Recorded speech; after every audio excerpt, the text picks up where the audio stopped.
c'est devaclique.com. Aujourd'hui, je vais vous présenter la chrysoprase. Alors, c'est une pierre verte.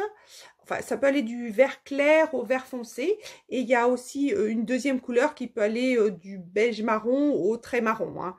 Donc, ça tire son nom des Grecs. Ça voulait dire poireau d'or. Donc, je pense que c'est la bicolore.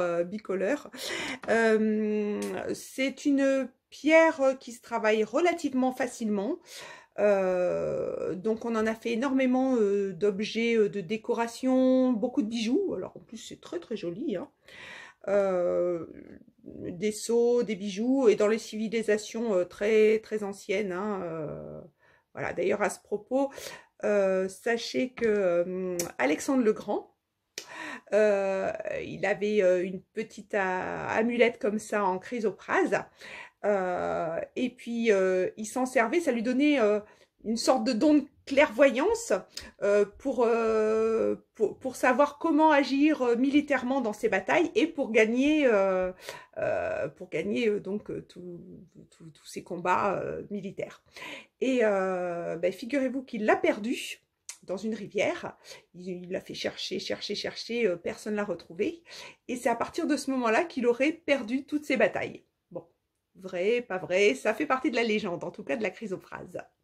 Donc au niveau des vertus, alors par rapport au nickel, le nickel, ça agit sur quoi? Sur les glandes surrénales. Donc forcément, la chrysoprase, ça va stimuler tout ce qui est insuline, donc diabète, hein.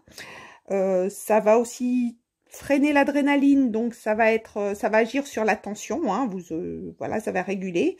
Et ça favorise aussi tout ce qui est système digestive, surtout au niveau de la digestion des graisses, ça va aider. Donc si vous êtes en régime, ça peut être pas mal aussi.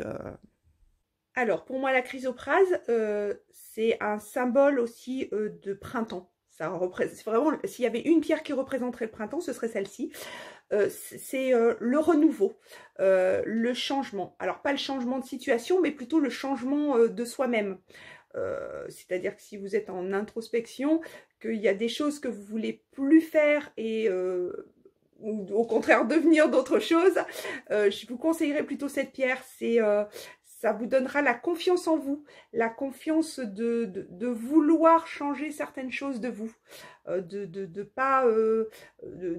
gommer un petit peu tout le négatif que vous n'aimez pas chez vous, et pour pouvoir positiver et avancer dans la vie. Voilà. En plus, elle est très très belle, je vous assure. Voilà, je vous dis à demain pour une nouvelle présentation de pierre. Ciao!